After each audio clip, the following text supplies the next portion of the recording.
সবার মাঝখানে আমি বাঁচতে চাই, আমরা বাঁচান আপনারা।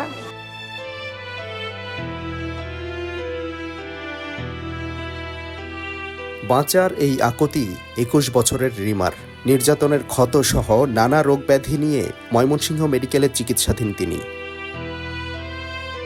জন্মের ৬ মাসের মধ্যে মা হারা, বাবার দ্বিতীয় বিয়ের পর নেমে আসে অন্ধকার। রিমার অভিযোগ সৎ মায়ের নির্যাতন, সাথে বাবার অবহেলা, আবার অল্প বয়সেই সংসার আর বিচ্ছেদ। মানসিকভাবে বিপর্যস্ত তিনি।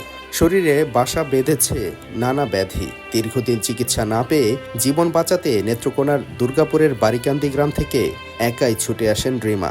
ভর্তি হয়েছেন মেডিকেলে। আমার মা মানে ছোটোবেলা থেকে মারা গেছে, ৬ মাসে রেখে মারা গেছে। এরপরে আমার দাদি পালছে আমার দাদির চিকিৎসার কারণে মারা গেছে। এরপর আমার বাবা আমার বাসা বাড়িতে দিয়ে রাখছিল, অগ্রিম টাকা নিয়ে নিত, আর আমি বাসা বাড়িতেই থাকতাম।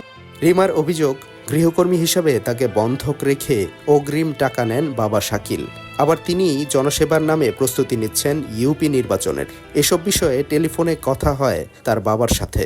রাজনৈতিক প্রতিপক্ষ আছে, তারা গিয়া তারা কিভাবে ম্যানেজ করছে, ভারসাম্য মেয়েটারে যেভাবে বুঝাইছে এভাবেই বুঝছে।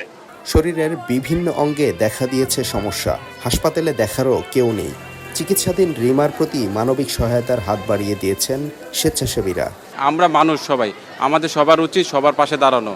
তো আমরা সবাই যদি এগিয়ে আসি তাহলে এই বোনটিকে আমরা সুস্থভাবে তাকে আবার কোনো একটা জায়গায় তাকে পাঠাতে পারবো।